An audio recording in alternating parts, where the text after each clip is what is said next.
నమస్తే తెలంగాణ ప్రజలారా, మీరు చూస్తున్నది నిరుద్యోగ న్యూస్. నేను మీ రామశోక్. మరి ఇవాళ పొద్దుగాల వార్తలు చూద్దాం. మరి రెండే పేపర్లు తెచ్చిన, వెలుగు పేపరు, నమస్తే Telangana paper, government paper, opposition. మరి ఈనాడు ఎందుకు తెలియదని క్వశ్చన్ గిట్ల వాళ్ళని అడిగారు. మరి మెసేజ్ అలా అది కూడా చెప్తాయి. ఏం వార్తలు లేవు అలా ఇలాంటి వార్తలు లేవు. ఒకసారి ఈ పేపర్ ఓపెన్ చేసి చూడు, పెద్దది ఒక యాడ్ ఉంటుంది, అందులో ఒకటే చిన్న వార్త ఉంటుంది. దానికి మనం చూసేది ఏం లేదు. నేను మీకు నిన్ననే చెప్పిన రారాజు పత్రిక, ఈనాడు పత్రిక, అది ఎప్పుడు రారాజు పత్రికనే. సరే ఓకే, ఇవాళ వార్తలు చూద్దాం. అయ్యో మీకు ముచ్చట ఎప్పుడు మర్చిపోయినా. ఇవాళ మనకు నిన్న ఒక అన్న ఫోన్ చేసిండు. ఏది మనం వార్తలు చూసి నువ్వేం చదివినావు అన్న క్వశ్చన్ అడిగిండు నన్ను. వాళ్ళకు ఏం చెప్పినా అంటే, అన్న నేనేం చదువుకోలేదే, నాకేం చదువు రాదే అన్న విషయం చెప్పిన. మరి ఆ అన్నకి ఎట్లా అర్థమైందో ఏం అర్థమైందో నాకు తెలియదు. మరి ఇవాళ పొద్దుగాల వార్తలు చూద్దాం. ముందుగా వెలుగు పేపర్లో వార్తలు ఎట్లా ఉన్నాయో చూద్దాము.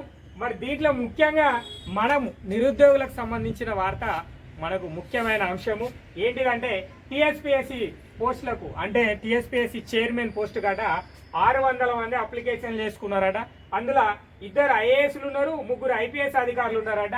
అది ఇవాళ సర్కారుకు లిస్ట్ అందజేయనున్న జిఏడి, ఎవరైతే ఈ చైర్మన్ నియమించాలనుకున్న జిఏడి వాళ్ళు ఉంటారో అధికారులు, వాళ్ళు ప్రభుత్వానికి ఎవరెవరు అప్లికేషన్ చేసిర్రు, అయ్యో మొన్న మనం ప్రజాపాలనకు దరఖాస్తులు చేసినాం చూసి రావుల గట్లా వాళ్ళందరూ అప్లై చేసిరట. అవి పట్టుకొని ఇవాళ ప్రభుత్వానికి ఇస్తారు. మరి సార్ లేడు కదా, మన తెలంగాణ రాష్ట్ర సీఎం సార్ లేడు కదా. సార్ వచ్చిన వెంటనే వాళ్ళు ఉన్న ఎవరు నచ్చితే వాళ్ళను చైర్మన్ చేస్తాడు. ఇక చేసిన వెంటనే పోయిన సంవత్సరం గత ప్రభుత్వం చేసింది ఇట్లనే కొత్త చైర్మన్ పెట్టి పేపర్ లీకులు చేసింది. అట్లనే మరి ఈసారి ఏం చేస్తాడో కొత్త చైర్మన్ పెట్టి చూద్దాం కూడా. పెద్ద అన్నలు ఉస్మానియా యూనివర్సిటీ కాడ కొట్లాడతారని రోజు చెప్తాను మీకు. నిన్న నుంచి మనం చెప్పేది ఒకటే ముచ్చట. పెద్ద అన్నలు మనకు తెలియని విషయాల గురించి ఉస్మానియా యూనివర్సిటీ కాడ ఏం పోరాటం చేస్తున్నారంటే, ఆ అన్నలు కార్లు కొనుక్కోవాలని కోసం పోరాటం చేస్తారు, ఆ అన్నలు సంపాదించుకోవడం కోసం పోరాటం చేస్తారు. అదే విషయమే మనం అర్థం చేసుకోవాలి తెలంగాణ ప్రజల.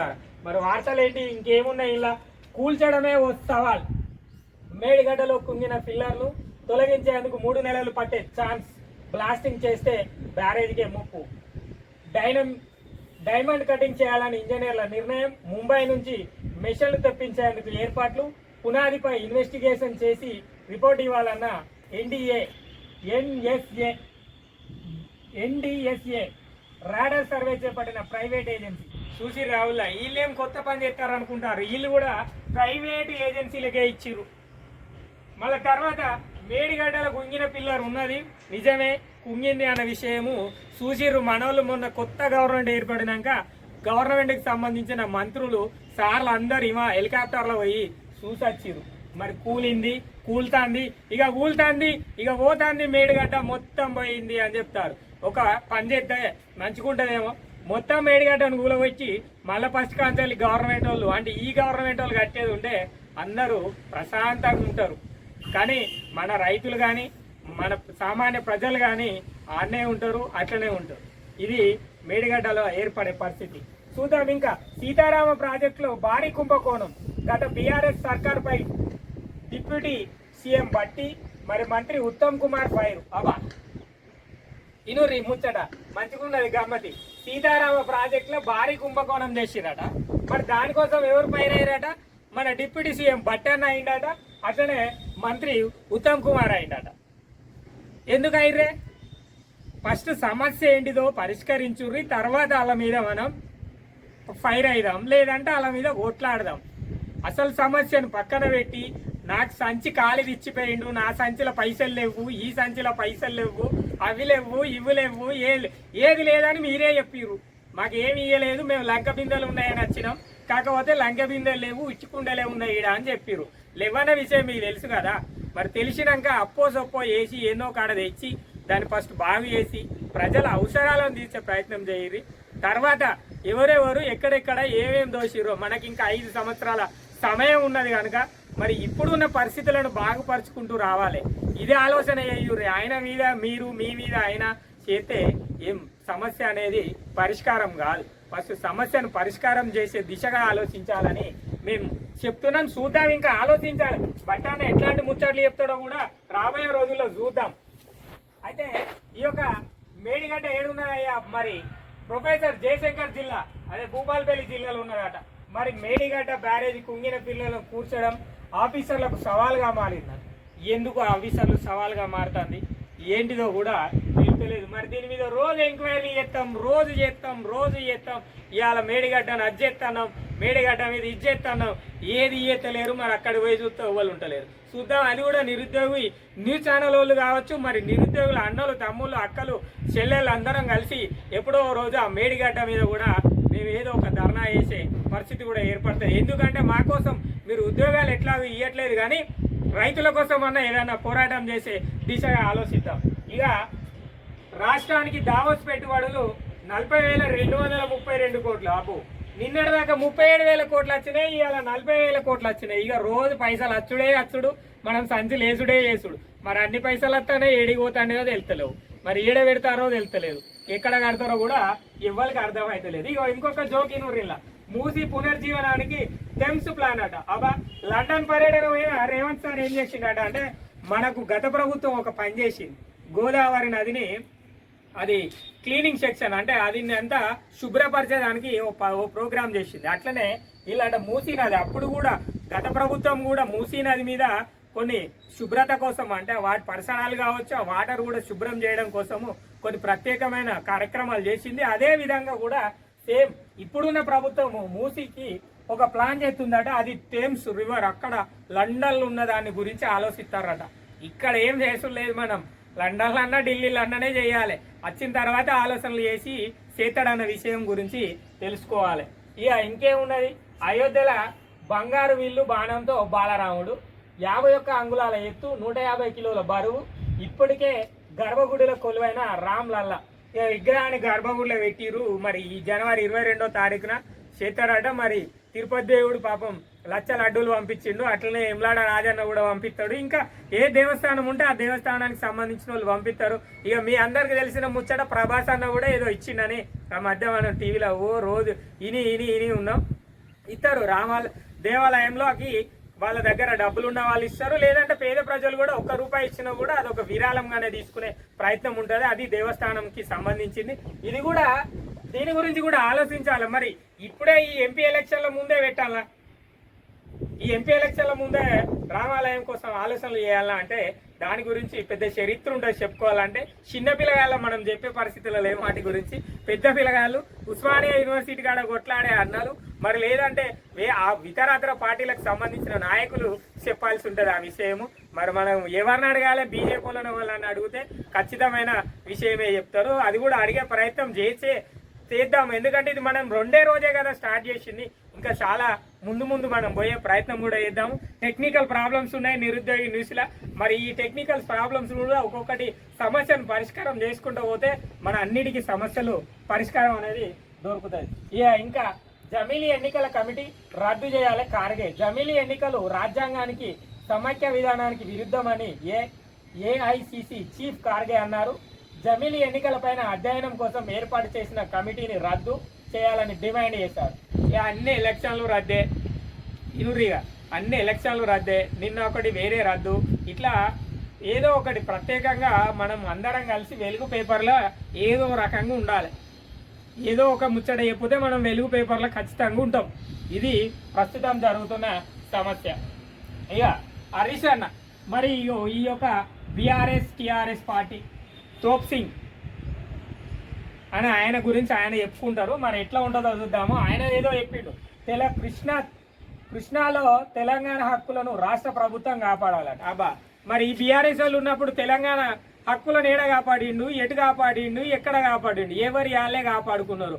రాష్ట్రానికి ఒక్కలే ఎమ్మెల్సీ ఉండే అప్పట్లో, రాష్ట్రానికి ఒక్కలే మినిస్టర్ ఉండే, మిగతా శాఖలకు సంబంధించిన మినిస్టర్లు ఎక్కడ కనవాలి? ఓన్లీ ఒక ఐటీ శాఖ మంత్రి కనబడేది, తర్వాత ఆర్థిక శాఖ మంత్రే కనబడేది, మిగతా శాఖలకు సంబంధించిన మంత్రులు అయితే ఎక్కడ కనవాలి? ఇక ఈ పెద్దపల్లి జిల్లా గురించి ఆలోచిస్తే ఏడ అప్పట్లో కాదు ఇప్పట్లో కూడా ఉన్న ప్రస్తుతానికి ఉన్న ఆ పార్లమెంట్ సభ్యుడిలో కూడా తెలియని పరిస్థితిలో ఉన్నారు జనాలు. ఇది గత ప్రభుత్వం చేసిన కథ. మరి ఈయన ఏం చేస్తాడట అంటే ప్రాజెక్టులకు కేఆర్ఎంబీకి అప్పగిస్తే రాష్ట్రానికి నష్టం. హరీష్ రావు ఆపు ప్రాజెక్టును అంటే కేఆర్ఎంబి వాళ్ళకి అప్పగిస్తే రాష్ట్రానికి ఏం నష్టం అవుతుందో మరి ఆయన ఏం వివరిస్తాడు ఎటు వివరిస్తాడో చూద్దాము. మరి ఇట్లాంటి విషయాలు కూడా చెప్తాడు. వాళ్ళ పేపర్ ఉన్నది కదా, వాళ్ళ దాంట్లో కూడా చూసే ప్రయత్నం చేయాలి. ఈడ చిన్నగా వచ్చిన వార్త ఆడ పెద్దగా వచ్చింది కదా చూడరులా, గట్లుండదు పరిస్థితి. అంటే ఇక్కడ ఏం ఇంపార్టెంట్ లేదు, ఇది వాళ్ళు చేసిన తప్పు. కూల్చడం ఒక సవాల్, మేడిగడ్డను కూల్చడానికి ప్రయత్నం అయింది, అది కూల్తుంది అన్న విషయము గత ప్రభుత్వం కట్టింది కనుక ఈ ప్రభుత్వం వాళ్ళు పేదగా రాసిరు. ఇగో వీళ్ళు ఏదో తప్పు చేస్తారని చెప్పేసి ఇక్కడ చిన్నగా రాసిరు, కానీ వీళ్ళు పేజ్ అంతా రాసుకున్నారు. ఇది నమస్తే తెలంగాణ కథ. ఇక చూడు ఇంకేమున్నాయంటే మిల్లుల్లో వడ్లు మాయం. సర్కారు మిల్లింగ్కు ఇచ్చిన ధాన్యాన్ని బయట అమ్ముకున్న మిల్లర్లు, గడువు పెంచుతూ పోతున్న సిఎంఆర్ డెలివరీ చేయకపోవడానికి కారణం ఇదే. కొత్త ప్రభుత్వం ఆదేశాలతో కదిలిన సివిల్ సప్లై రెవెన్యూ ఆఫీసర్లు రాష్ట్ర వ్యాప్తంగా తనిఖీల్లో విస్తుపోయే విషయాలు వెలుగులోకి. ఆర్ఆర్ యాక్ట్ కింద నిందితులపైన కేసులు, అరెస్టులు. మరి రాష్ట్ర వ్యాప్తంగా నిరుడు వానాకాలం యాసంగి సీజన్లో ఇచ్చిన వడ్లను మెజార్టీ రైస్ మిల్లులు మాయం చేశాయి. సివిల్ సప్లై శాఖ సిఎంఆర్ కింద ఇవ్వకుండా బయట అమ్ముకున్నారని చెప్పేసి చెప్తున్నారు. అంటే రైతులకు సంబంధించిన వడ్లు వాళ్ళ ఐకేపీ, మనం గ్రామీణ ప్రాంతాలలో వడ్లు వచ్చిన తర్వాత ఐకేపీ వెలుగు అని చెప్పేసి పెట్టి దాంట్లో వడ్లు పెట్టడం జరుగుతుంది. అక్కడ ఆరబోయడం, తర్వాత సంచుల్లో నింపడం జరుగుతాయి. అవన్నిటిని తర్వాత ప్రభుత్వం తీసుకొని రైస్ మిల్లులకు పంపిస్తారు. ఆ రైస్ మిల్లులకు సంబంధించిన వడ్లట ఆ మిల్లర్లు అందరు కలిసి మింగేసారట. మింగి ఏం చేస్తారు, రైతులకు పైసలు ఇస్తలేదు. ఇప్పుడు ఏంటిది, మనం గ్రామీణ ప్రాంతాల్లో పోతే తెలిసే కథ ఏంటిదంటే ఫస్ట్ రైతు భరోసా, రైతు బంధు అనేది పాత ముచ్చట, మరి కొత్త ముచ్చట రైతు భరోసా అత్తలేదయ్యా అని చెప్తారు. అట్లనే మేము అమ్మిన అంటే మన భాషలో చెప్పుకుందాం, వడ్లు అనేది నేను చదువుకున్న భాష, మరి గ్రామీణ ప్రాంతాల్లో పోతే చెప్పే ముచ్చట అడ్ల పైసలు అత్తలవయ్యా అని చెప్తారు. అడ్ల పైసలు ఎందుకు పడతలవయ్యా అంటే ఇందుకే పడతలవయ్యా అని మనం అర్థం చేసుకోవాలి. మరి ఈ ప్రభుత్వం కూడా పాపం ఎవరికి ఏం చేసినా చేయకపోయినా రైతులకు, అన్నదాతలకైతే ఏదో ఒక విధంగా సహాయాన్ని అందించాలి. కానీ అందించుదామంటే మన రేవంత్ సారు దావోస్లో ఉన్నాడు. అక్కడ నుంచి వచ్చిన తర్వాత మనకి ఈ యొక్క విషయం ఏంటిదో తెలుస్తుంది. ఇద్దరు అమ్మాయిల పైన కత్తితో దాడి చేసి బాలుడే ఆత్మహత్య. బాలుడే చచ్చిపోయినాడు. పాపం ఆడపిల్లల పైన దాడి చేసి మరి బాలుడే చచ్చిపోయాడు. ఎందుకో చూద్దాము. హైదరాబాద్ లో నంబర్పేటలో ఈ ఘటన. ప్రేమ పేరుతో బాలికను వేధించిన బాలుడు బర్త్డే కేక్ కటింగ్ రావాలని సతాయింపు, నిరాకరించడంతో బాలిక ఆమె సోదరి పైన దాడి, భయంతో పారిపోయి రైలు కింద పడి సూసైడ్. అయితే ఇక్కడ ఏం జరిగిందట అంటే పాపం ఒక అబ్బాయి ఒక అమ్మాయిని ప్రేమించిందట. ఆ అమ్మాయి ఏం చేసిందంటే అబ్బాయి బర్త్డేకి రమ్మంటే రాలేదని చెప్పేసి వాళ్ళు కోపంతో పోయి మరి ఆ పిల్లగాడు వాళ్ళ అక్క పైన అదే విధంగా అంటే సోదరి పైన ఆ అమ్మాయి పైన దాడి చేసిందట. మరి ఏం జరుగుతుందో, ఎట్లా అవుతుందో, నా పరిస్థితి ఏమవుతుందో అని చెప్పేసి ఆ పిల్లగాడే పోయి ట్రైన్ కింద పడి చనిపోయిందట. ఇవన్నీ ఎందుకయ్యా చదువుకోవాలి. మరి ఈ పిల్లగాడు ఏజ్ ఎంత అంటే ప్రేమ పేరుతో కొన్ని రోజులుగా ఓ బాలిక 17 సంవత్సరాలు, బాలుడు 17 సంవత్సరాలు వేధించాడు. ఈ 17 సంవత్సరాలలో ఏముంది, ఏం లేదయ్యా. ఈ కరోనా వచ్చి పురాణాలు అందరూ అంటే జనాలు ప్రస్తుత సమయం ఎట్లున్నదంటే కరోనా చేయబట్టి ప్రతి ఒక్క చిన్న పిల్లలు కావచ్చు, పెద్దలు కావచ్చు, ఇంకా ఎంత వయసు అయిన వాళ్ళు కూడా మొబైల్ అనేది వాడడము, దాంట్లో ఇన్స్టాగ్రాము, తర్వాత ఫేస్బుక్, ఈ యూట్యూబ్ ఛానళ్ళు అవి ఇవి అన్నీ కలిపి పురాణాలను లేదంటే ఎవరినైనా కూడా అమ్మాయిలనైనా అబ్బాయిలను కూడా పరస్థానం చేసే పరిస్థితులు ఏర్పడుతున్నాయి. ఇక వార్తా ఛానల్ అయితే ఇంకా ఘోరం. ఇక డిజిటల్ మీడియాల గురించి చెప్పుకునే పరిస్థితే ఉండదు. ఇక అమ్మాయి అయితే ఘోరం. నువ్వు తెలంగాణ తేలే నువ్వు ఆయన, నువ్వు తెలంగాణ తెచ్చినా నువ్వు ఆయన, లేదు మీరు ఇద్దరు ఎవ్వరు లేలే మేము తెచ్చినామని ఇంకొక ఆయన, నేనే తెలంగాణ కోసం నేను యూట్యూబ్ ఛానల్ పెట్టుకున్నాను ఇంకో ఆయన, ఎవరికి నచ్చినట్టు ఆయన, ఇంకో ఆయన కొత్తగా వచ్చిండు. మరి ఈయనే డైరెక్ట్ ఆయన చెప్పినట్టే చెప్తాడు. ఏం చెప్తాడో ఆయనకే తెలియాలి, ఎట్లా చెప్తాడో కూడా మనం ఆలోచించే ప్రయత్నం చేద్దాం. మరి మన పరిస్థితులు చూస్తున్నారు కదా, నిరుద్యోగి న్యూస్ ఛానల్ అంటే ఇట్లనే ఉంటుంది. మరి బాల్యంలో నాకు ఎలాంటి ఇల్లు ఉంటే బాగుండు. మరి PMAY ఇండ్లు ప్రారంభిస్తూ ప్రధాని మోడీ మోడీ బాధపడ్డాడట. ఎందుకు సోలాపూర్లో 90,000 ఇండ్లు పంపించేసిండట. పాపం ఆయనకు చిన్నప్పుడు ఇల్లు మంచిగా ఉంటే ఆయన మంచిగా బతికటోడట. ఇప్పుడు మంచిగా లేడు కావచ్చు. ఆయన చిన్నప్పుడు సాయమ్మిండు, అది చేసిండు, ఇది చేసిండు అని చెప్తారు కదా. ఆయనకు అప్పుడు చిన్నప్పుడు ఇల్లు లేదట. ఎవరికి ఉంటుంది చిన్నప్పుడు. చిన్నగా పుట్టి మనం ఓ 15-20 సంవత్సరాలు వచ్చిన వయసుతో ఇల్లు కొనుక్కోలేము కదా.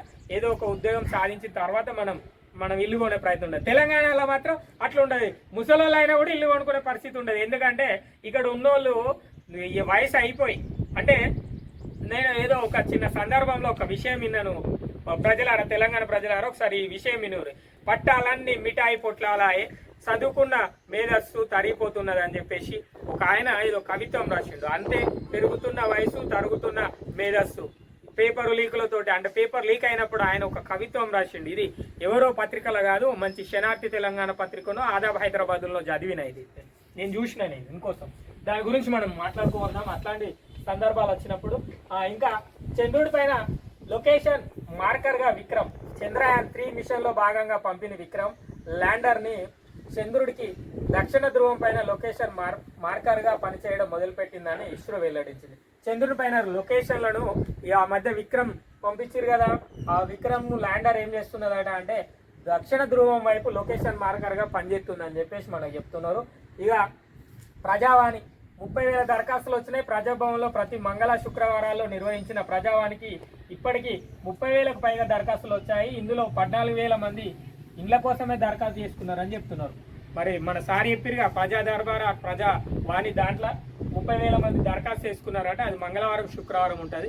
ఇప్పటి వరకు 14,000 మంది ఇండ్ల కోసమే దరఖాస్తు చేసుకున్నారని మనకు ఈ యొక్క వెలుగు చెప్పుదాన్ని. వెలుగు ఏం వెలుగుతుందో తెలియదు, ఇంకా ఎట్లా వెలుగుతుందో కూడా తెలియదు మనల్ని. ప్రస్తుతానికైతే వెలుగుతుంది.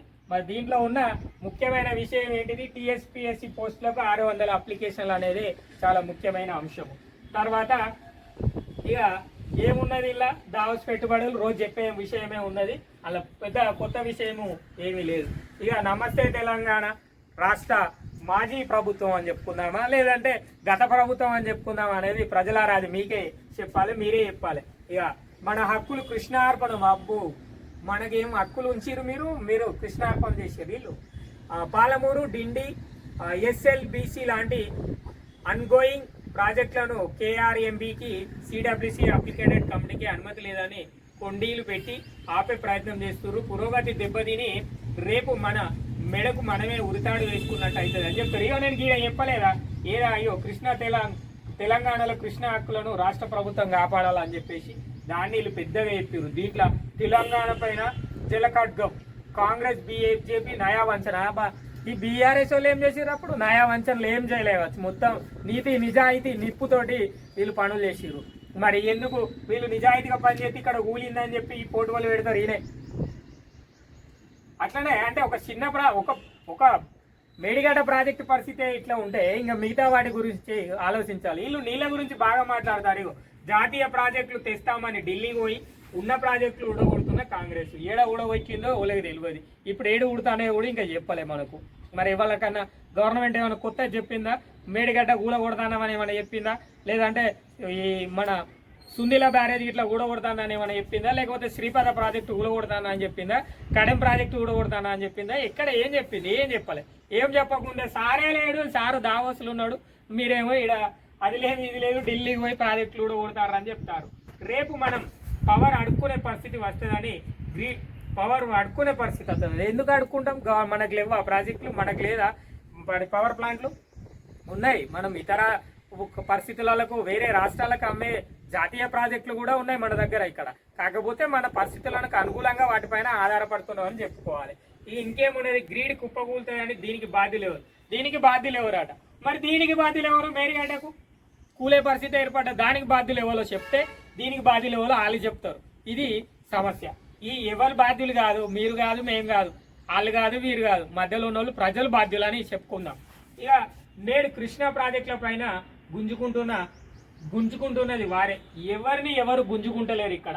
అప్పుడు బీజేపీ బిల్లు పెట్టింది, కాంగ్రెస్ మద్దతు ఇచ్చింది. ఇప్పుడు బీజేపీ ఒత్తిడి తెచ్చింది, కాంగ్రెస్ ఒప్పుకున్నది. అరే ఈ అన్ని విషయాలు పక్కన పెడితే హరీష్ అన్న నీకు ముచ్చట అడుగుతానే నిన్ను.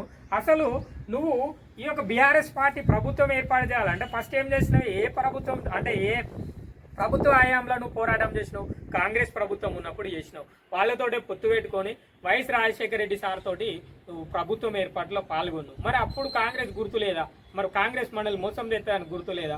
మరి మీరు ప్రభుత్వం వచ్చినాక ఏం చేసిర్రు, కొన్ని ఏదో ఒక మజ్లీకి సంబంధించిన ఎమ్మెల్యేలను కలుపుకొని ఫస్ట్ సారి గవర్నమెంట్ ఫామ్ చేసే అవకాశం ఏర్పడింది. మరి తర్వాత ఎందుకు మీరు ఈ యొక్క వీళ్ళు దోస్తులు అంటారు, కాంగ్రెస్ బీజేపీ దోస్తులు అంటారు. మీరు కాంగ్రెస్ వాళ్ళు కూడా దోస్తులు అనుకోవచ్చు కదా. ఇప్పుడు రాబోయే ఎంపీ ఎలక్షన్ల మీరు బీజేపీ వాళ్ళు కలిసి పోటీ చేస్తారని చిన్నగా ముచ్చట్లు చెప్పుకుంటారు ఊర్లల్లో. మరి అది ఎంతవరకు నిజం, అది ఎట్లా నిజమో కూడా తెలుస్తుంది. అది కూడా ముందే ఉన్నది కాబట్టి తెలుసుకునే ప్రయత్నం చేద్దాం. కేంద్రానికి దారాదత్తం ఏంటిది, ఇంకా బీజేపీ కాంగ్రెస్ ఒక జట్టు, కేంద్రం చేతిలో మన జుట్టు. అబ్బో టైటిల్ మంచిగా ఉన్నది. కాంగ్రెస్ బీజేపీ ఒక జట్టు అట, కేంద్రం చేతిలో మన జుట్టు అట. ఏం జుట్టు పెట్టిరు, ఎటు పెట్టిరు, ఎవరు పెట్టలే, ఇంకేం చెయ్యలే, ఏం అయితలేదు. పరిస్థితులు అనేది ఇప్పుడే మొదలు పెట్టిరు. మరి ఎవరు ఎక్కడ ఏం మాట్లాడతారు అన్న విషయాలను ఎవరి పేపర్ కాలు డప్పు కొట్టుకున్నా అంటే ఇక్కడ మనం ఈ 2 పేపర్లను చూసి నేర్చుకోవాలి. వీళ్ళేమో కూలుతానని చెప్తారు, వీళ్ళేమో కూలది వీళ్ళేమో చేస్తారని వీళ్ళు చెప్తారు. ఇంతే తప్ప ఇక్కడ ఏం జరుగుతలేదు. ప్రజలకు ఎలాంటి లాభాలు కానీ, ప్రజా పథకాలు కానీ, లేదంటే ప్రజల అవసరాలు కానీ తీర్చే పరిస్థితి అయితే కనబడతలేదు. ఇంకా చూద్దాం. ఇది ఉట్టి ముచ్చటనే, ఇది ఇక్కడ ఉట్టి ముచ్చటనే. తర్వాత ఇక బాలరాముడి ఇక ఆడ చెప్పారు కదా, బాలం బంగారం విల్లు బాణం సేమ్ అదే. వీళ్ళు కూడా అయోధ్యకు రండి 22వ తారీఖు, జనవరి 22వ తారీఖు. పోతే పోతాం, ఉంటే పోతాం, లేకపోతే టీవీలో చూస్తాం. మనకు ఉన్నాయి కదా దూరదర్శన్, ఆ దూరదర్శన్లో చూద్దాం.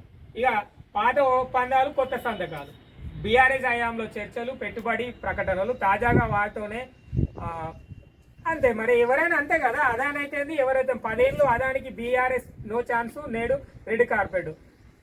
కాంగ్రెస్ సర్కారు తీరుపై వెళ్తున్న విమర్శలు. అది కొత్త విషయం ఏమున్నది, పాత గవర్నమెంట్ మొదలు పెట్టింది, అప్పుడు ఆ టైంలో పూర్తి కాలేదు. ఇప్పుడు వీళ్ళు వెళ్ళారు, ఆ పథకాన్ని కావచ్చు, లేదంటే ఆ పెట్టుబడులు కావచ్చు, వీళ్ళు కంప్లీట్ చేసుకొని వస్తున్నారు. మీరేది వేయలేదా?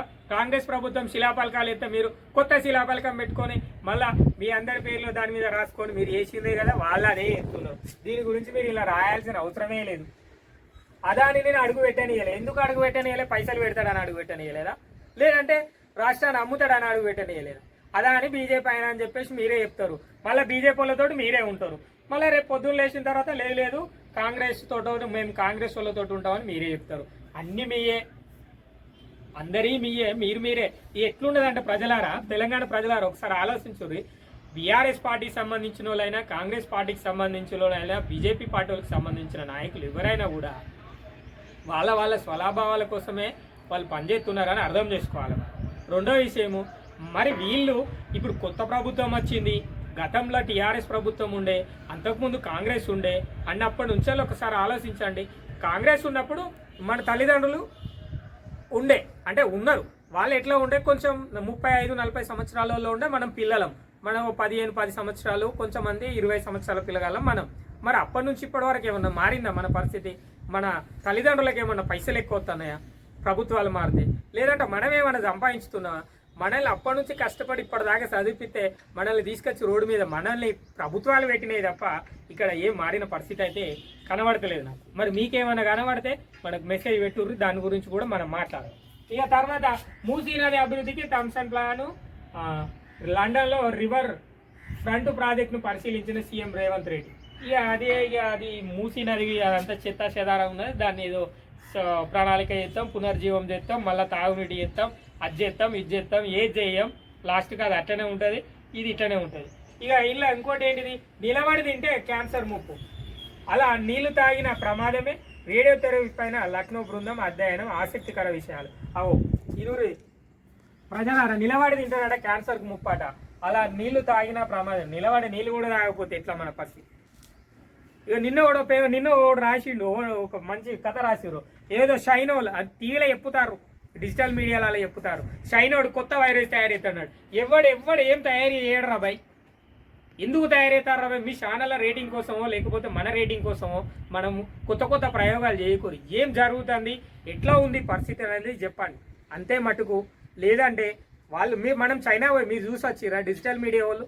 లేదంటే ఏదైనా నేషనల్ ఛానల్ వాళ్ళు ఎక్కడైనా వచ్చిందా?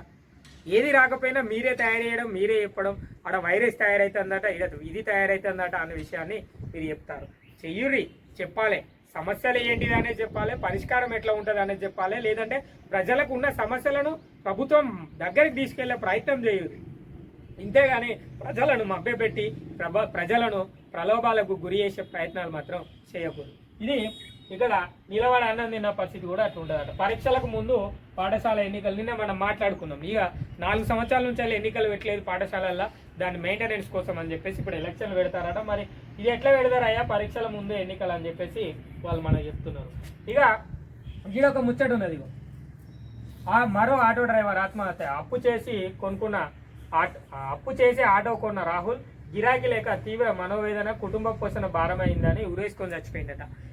ఇప్పుడు ఈ చనిపోకముందు నాకు ఉన్న ఆలోచన ప్రకారంగా చెప్తున్నాను, మనకు ఉన్నది సమస్య ఓకే, ఫ్రీ బస్సు పెట్టడం వల్ల సమస్య ఏర్పడింది, దానికి ప్రభుత్వమైనా లేదంటే ప్రజలైనా ఎవరైనా కూడా ఓకే, దానికి అగ్రిమెంట్. కాకపోతే ప్రభుత్వంతో మాట్లాడుకొని దానికి సంబంధించిన వాటి అవసరాలను, అంటే మీకు సంబంధించిన గిరాకీ లేని సమయంలో ఎట్లా ఉంది ఏంటిది పరిస్థితి అనేది ప్రభుత్వానికి వివరించురని నిన్న దానికి సంబంధించిన మినిస్టర్ పొన్నం ప్రభాకర్ గారు మాట్లాడినట్టున్నారు. అదేదో మీరు మాట్లాడండి. ఇట్లా చావడం అనేది, ఆత్మహత్య చేసుకోవడం అనేది చాలా తప్పు ముచ్చట. మరి దీని మీద కూడా ఇంకా ఇతర డ్రైవర్లు ఎవరైనా ఆటో డ్రైవర్లు ఇట్లాంటి ఆలోచనలు చేయకూరి, ఎందుకంటే మాట్లాడూరి, తెలుసుకోరి, సమాధానం చెప్పురి.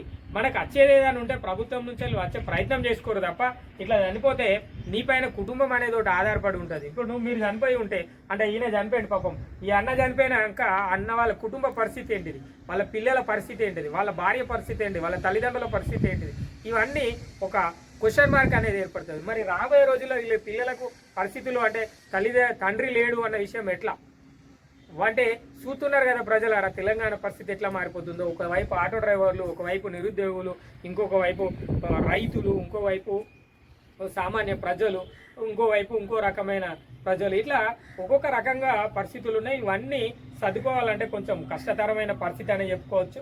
మీకు ఇంకో విషయం చెప్తాను, ఇక్కడ కాంగ్రెస్ గురించి చెప్పినట్టు మీకు ఏమైనా అనిపించినా, ప్రభుత్వం గురించి మాట్లాడినా, లేదంటే బీఆర్ఎస్ ప్రభుత్వం గురించి నేను మాట్లాడుతున్నా, బీఆర్ఎస్ ప్రతిపక్షం గురించి మీకు ఏమైనా మాట్లాడుతున్నా అన్న విషయం కాదు. ఇక్కడ ప్రజా సమస్యలు ఎలా ఉన్నాయి, అసలు ఏ పేపర్ ఏం రాస్తుంది అన్న విషయాన్ని మీకు అర్థమయ్యే దిశగా నేను చెప్తున్నా తప్ప ఇక్కడ మనం ఏం చెప్పేది లేదు, కొత్తగా సృష్టించింది ఏం లేదు. డిజిటల్ మీడియాల వాళ్ళు సృష్టించినట్టు మనం ఏం సృష్టిస్తలేము. ఇక్కడ హరీష్ అన్న చెప్పిండు, జలఖడ్గం బీజేపీ కాంగ్రెస్ నయవంచన ఎత్తాంది మన రాష్ట్రాన్ని కృష్ణ కోసం అని చెప్పిండు. అదే హరీష్ అన్న వెలుగులా రాసిరు, కృష్ణ హక్కులను తెలంగాణ రాష్ట్ర ప్రభుత్వం కాపాడాలని చెప్పి అదే హరీష్ అన్న చెప్తున్నాడు. ఇక టీఎస్పీ అప్లికేషన్లు 600 అప్లికేషన్లు వచ్చినాయని వెలుగోలు చెప్పారు. వీళ్ళు ఏం చెప్పాలి అంటే వీళ్ళకి ఏం సంబంధం లేదా టీఎస్పీఎస్ కోసం? వీళ్ళు టీఎస్పీఎస్ అంటే వీళ్ళ తెలంగాణ కాదా? అంటే నిరుద్యోగుల బాధలు ఈ ప్రభుత్వం, అంటే వీళ్ళు ప్రభుత్వం చేసినప్పుడు ప్రభుత్వ కాలంలో నిరుద్యోగులు లేరా? వీళ్ళు ఉన్నప్పుడే కదా ఈ యొక్క టీఎస్పీఎస్సీల పేపర్ లీక్ అయింది. మరి వీళ్ళు ఎందుకు రాయాలి? కొత్త వాళ్ళని పెడతారట, వచ్చినాక పెడతారట. అంటే ప్రజలారా అర్థం చేసుకొని ఎవరికి అవసరం ఏందో అదే రాసుకుంటున్నారు తప్ప మరి ఏం లేదు. ఇవాళ ఈనాడు పేపర్ ఎందుకు పెట్టలేదు అయ్యా రారాజు పత్రిక అంటే, రారాజు పత్రికలో రాసింది ఒకటే ముచ్చట. మీరు ఈ పేపర్ ఓపెన్ చేసి చూడరు, పెద్దగా యాడ్ ఉంటుంది సగం పేజీల. ఇక గింత పేజీలో ఏం రాసిరు, మూసీ నది అభివృద్ధికి థేమ్స్ ప్లాన్ అని ఎట్లయితే ఇక్కడ వచ్చిందో ఆడ కూడా ఇదే గింతంత ముక్కిచ్చు. దానికోసం మనం చదువుకోవడము, దానికి మనం చెప్పుకోవడము అనేది చాలా కష్టం. ఇక ఇంకోటి ప్రజలారా, మీ అందరికీ ఒక చిన్న డౌట్ ఉన్నది. నేను ఎక్కడి నుంచో వార్తలు చెప్తున్నా అని ఒక అన్న నిన్న నేను నా గ్రూప్లో ఫార్వర్డ్ చేస్తే నా నెంబర్కి ఫోన్ చేసిరో ఆ అన్నకు చెప్పిన, నేను అన్నా నాది పెద్దపల్లి జిల్లా గోదావరికంలో నేను ఉంటా అన్న, నేను ఒక నిరుద్యోగిని అన్న, నేను 2014 అంటే నేను తెలంగాణ ఏర్పడిన తర్వాత నుంచి నేను పెద్దగా చదువుకోలేదు అన్న అని చెప్పిన. అన్న నేను చిన్నగానే చదువుకున్నా, పీజీ చేసిన అన్న, పీజీ చదువుకున్నా, ఎంఎస్సి బాటనీ అన్న నా సబ్జెక్టు. నేను కూడా గ్రూప్ 2 కోసం ఒక 1.5 ఇయర్ కోచింగ్ పోయినా అన్న. తర్వాత నేను ఇంట్లో ఉండి చదువుకున్నా. ఇప్పుడు మీ అందరికి కూడా చెప్తున్నా, నేను చదువుకున్నాను. మొన్న రీసెంట్లీగా కూడా గ్రూప్ 4 ఎగ్జామ్ కోసము కష్టపడిన పని నేను వాస్తవంగా ఒక దినపత్రికలో పనిచేశాను. అది కూడా యాడ్ ఏజెన్సీగా పనిచేశాను. ఆ యాడ్ ఏజెన్సీలో పనిచేసి ఆ పనిని పక్కన పెట్టి మాకు తెలంగాణ చివరి నోటిఫికేషన్ కావచ్చు అని చెప్పేసి నేను చదువుకున్నా. మరి ఆ రిజల్ట్ రాలేదన్న, ఇక ఏం చేయాలో నాకు అర్థమైతలేదు. ఏ పనికి పోదామన్నా కూడా నీ ఏజ్ క్రాస్ లిమిట్ అని చెప్పి చెప్తున్నారన్న. నేను ఈ మధ్య రీసెంట్లీగా ఒక ప్రైవేట్ కంపెనీకి ఇంటర్వ్యూకి పోతే 23 సంవత్సరాల నుంచి 26 సంవత్సరాల పిల్లగాలనే తీసుకుంటారని చెప్పేసి వాళ్ళు చెప్పారన్న. ఇక నాకు ఆ ఏజ్ దాటిపోయినా అన్న, నేను ఏం చేసే పరిస్థితిలో లేను. ఇప్పుడు నన్ను వేరే కంపెనీ తీసుకోవాలన్నా కూడా ఇదే విషయం అడుగుతుంది. రారాజు పత్రిక దినపత్రికల యాడ్ ఏజెన్సీగానే పనిచేయాలని పోతే అక్కడ 23 సంవత్సరాలు ఉన్నోళ్ళనే తీసుకుంటామని చెప్పారన్న. అంటే ఇది పరిస్థితి. అంటే ఈ ఏజ్ అనేది నాది క్రాస్ అయిపోయిన తర్వాత నేను ఏం చేయలేని పరిస్థితిలో ఉన్నా. ఇప్పుడు చదువుదామన్నా టీఎస్పీఎస్సీకి చైర్మనే లేడు. చైర్మన్ పెట్టాలంటే ఇంకా బాగా సమయం పట్టే అవకాశం ఉంది. మరి నా పరిస్థితి ఏంటో నాకు అర్థం కావాలి. అందుకనే ఇప్పటికైనా మా నాన్న ఏదో చెప్పాడు, ఏమో చేస్తాడు. ఎన్ని రోజులైనా మా నాన్న పెట్టేది పరిస్థితి లేదు ఇంకా నాకు. సో నేను కూడా ఒక ఉపాధి, నాకు యూట్యూబ్ ఛానల్ ద్వారా వచ్చే ఉపాధితోటే నేను బతకాల్సిన పరిస్థితి ఏర్పడుతుంది. సో ఇది నాకున్న మాట, నాకున్న అది విషయాన్ని నేను మీకు చెప్తున్నా. నేను మీకు అందరికి చెప్పేది ఒకటే, నేను ఒక పీజీ స్టూడెంట్ని. నేను కూడా గ్రూప్స్ కోసం ప్రిపేర్ అయ్యాను. మీకు ఎవరికైనా డౌట్ ఉంటే మీకు మీ నెంబర్ వాట్సాప్ పెట్టండి. నా నెంబర్కి, నా నెంబరు డిస్ప్లేలో కనబడుతుంది. ఈ రోజు నుంచి నా నెంబర్ కూడా డిస్ప్లేలో పెడతాను, మీరు చూడండి. వాట్సాప్ పెట్టండి. దాంట్లో నాకు సంబంధించిన మీకేమన్నా డౌట్ అనిపిస్తే అవి నేను మీకు పెడతాను. నేను ఏ ఎగ్జాము ఏ ఇయర్లో రాసినా, ఏ గవర్నమెంట్కి సంబంధించిన ఎగ్జామ్ ఎన్నిసార్లు రాసినా అన్న హాల్ టికెట్తో సహా మీకు నేను పెడతాను. నా టీఎస్పీఎస్సీ ఐడి నెంబర్ కూడా పెడతాను. అది కూడా మీరు ఓపెన్ చేసి చూసుకోండి. ఇది నేను చెప్తున్న విషయం. ఇది మనకు గత ప్రభుత్వం చెప్పింది చేసింది ఏమీ లేదు. ప్రస్తుత ప్రభుత్వం ఏర్పడి కొత్త ప్రభుత్వం కనుక మనం కొంచెం ఆ ప్రభుత్వం మీద కొంచెం తక్కువనే మాట్లాడుకుందాం. పూర్తిగా 3 నెలల తర్వాత, అంటే 100 రోజుల తర్వాత మాట్లాడుకుందాం. ఇక నిన్న టీవీలో కాదు, నిన్న యూట్యూబ్ ఛానల్లో చూసిన ఒక అన్నయ్య చెప్తాడు, 100 రోజులు కాగానే ఇక కేసీఆర్ సార్ వస్తాడట, కాంగ్రెస్ ప్రభుత్వం కూలిపోతాడట. ఇదేమన్నా అర్థం ఉన్న ముచ్చటనా? ఎట్లా కూలిపోతుంది, ఎందుకు కూలిపోతుంది? లేదంటే ఎవరో ఈ కాంగ్రెస్ ప్రభుత్వంలో సంబంధించిన మంత్రి అట పోయి టీఆర్ఎస్లో ఏరుతాడు. వీళ్ళు ప్రభుత్వంలో ఉన్నదాన్ని వదిలేసి ప్రభుత్వాన్ని పక్కన పెట్టి పోయి ఎవరైనా ప్రతిపక్షంలో ఏరుతారా? ప్రజలారా, ఇది ఒక ఆలోచన చేయాలి. మనం ఈ ఆలోచన లేని పద్ధతులు, ఆలోచనలు లేని విషయాలను గురించి మాట్లాడుకోవడము ఇది కరెక్ట్ కాదు. మరి ప్రజలకు ఎలాంటి సమస్యలు ఉన్నాయో వాటిని ప్రజా దృష్టికి తీసుకుపోవాలి. వాటి గురించి మాత్రమే చర్చించాలి. వాటిని ఎలా సమస్యలను పరిష్కారం ఇక ఇవన్నీ ముచ్చట్లు పక్కన పెడితే, నా గురించి నేను ఏ ఊర్లో ఉంటా, ఏం చదువుకున్నా, ఏం చేసినా, ఎట్లా చదువుతానా, ఏం చేస్తానా, ఎందుకు నువ్వు ఇవన్నీ చేస్తాను అని నన్ను అడుగుడు కంటే, ఈ ప్రజలారా ఈ నన్ను అడిగేటోళ్ళకి ఒక చిన్న విన్నపము, మరి వాళ్ళందరికీ నా చిన్న రిక్వెస్ట్. నేను చెప్పేది ఏంటిదంటే, నా గురించి మీరు తెలుసుకునే ప్రయత్నం మంచిగానే ఉన్నది. సేమ్ ఇట్లనే మరి మనకు ఎందుకు దళిత బంధు రాలేదన్న విషయాన్ని తెలుసుకోరు, మనకు ఎందుకు రైతు భరోసా రాలేదన్న విషయాన్ని తెలుసుకోరు, మనకు ఎందుకు గృహలక్ష్మి పథకం రాలేదన్న విషయాన్ని తెలుసుకోరు, లేదంటే ఎందుకు నిరుద్యోగులకు నోటిఫికేషన్లు పడతలో అన్న విషయాన్ని తెలుసుకోరు. ఇట్లాంటివి తెలుసుకోరు. మరి నా గురించి మీరు తెలుసుకొని చేసేది ఏం లేదు. మీరు అనుకున్నంత నేనేం పెద్ద విఐపిని కాదు, మీరు అనుకున్నంత యూట్యూబ్ పెద్ద మెయింటెనెన్స్ యూట్యూబ్ స్టార్ను కాదు. మరి నేను చెప్పేది ఏంటంటే, ఒక నిరుద్యోగి పరిస్థితి ఏంటిదంటే విసికి బేగారిపోయి ఇంకా నాకు వేరే ఆప్షన్ లేదు. నేను ఏ దిక్కున పోయినా కూడా నాకు ఇదే దిక్కు అన్న పరిస్థితి ఉన్నది. కనుక నేను ఈ యొక్క ఛానల్ ద్వారా మన ప్రజలు మరి ఎలాంటికి సంబంధించిన ప్రలోభాలకు కానీ, లేదంటే ప్రజలు ఎలాంటివి ఈ యూట్యూబ్ ఛానళ్ళ ద్వారా డైవర్షన్లకు తీసుకెళ్తున్నారో వాటిని పైన నేను చెప్తున్నా. నాకు ఈ ఛానల్ వాళ్ళు కావచ్చు, ఆ ఛానల్ వాళ్ళు కావచ్చు, ఈ ప్రభుత్వమైనా గత ప్రభుత్వమైనా ఎవరిపైన ఎలాంటి విద్వేషాలు లేవు. ఇక్కడ ఏంటిది అంటే, వాళ్ళు మేడిగడ్డ కట్టిర్రు, వీళ్ళు మేడిగడ్డ కూలిపోయిందని చెప్తున్నారు. మరి నువ్వు కొత్తగా కట్టి చూపెట్టు అంతే. ఇక్కడ జరగాల్సిందేంటి? ప్రజలకు న్యాయం జరగాలి. ప్రజల కోసం పోరాటం చేయాలి. ప్రజల కోసము మరి మనము ఉండాలి అన్న విషయము. నిరుద్యోగులకు వాళ్ళు ఉద్యోగాలు వేయలేదని మీరు అప్పుడు చెప్పిర్రు, 40 లక్షల మంది ఉన్నారని. మరి మీరు వేయండి, మీరేసి ఉద్యోగాలు ఇయ్యూరు వాళ్ళు. ఇట్లాంటివి చేయండి, ఇవి అడగండి ప్రజలారా. మీరు ఇంకా నన్ను ఎవరైనా ప్రశ్నలు అడగదలుచుకుంటే మీరు ఇట్లాంటి ప్రభుత్వాన్ని అడగండి. మీరు ఒక యూట్యూబ్ ఛానల్ ద్వారా అడగచ్చు, లేదంటే మీడియా ముందుకు పోయి అడగచ్చు, లేదంటే ప్రింట్ మీడియా ఉంది, ఈ పేపర్లు ఉన్నాయి. ఎవరికి అడిగే ధైర్యం లేకపోయినా కూడా అన్న నిరుద్యోగి న్యూస్ ఛానల్ అన్న నువ్వు ఉన్నావు కదా, నీ ఛానల్లో నేను మాట్లాడుతుంటే రండి, మనం మాట్లాడదాం, అందరం కలిసి మాట్లాడదాం. అంతేకాకుండా నేను ఈ ఛానల్ ద్వారా మీ అందరికి తెలియజేసేది ఏంటంటే, నేను లోకల్గా అంటే ఎక్కడైతే స్థానికంగా ఉంటున్నానో రామగుండం నియోజకవర్గం, పెద్దపల్లి జిల్లా రామగుండం మండల్ గోదావరిఖంలో ఉంటున్నా. ఇక్కడ ఒక మున్సిపల్ కార్పొరేషన్ ఉంది. ఈ కార్పొరేషన్లో చాలా అవినీతి జరిగిందన్న విషయాలను కూడా చాలా రోజుల క్రితం తెలుసుకున్నాం.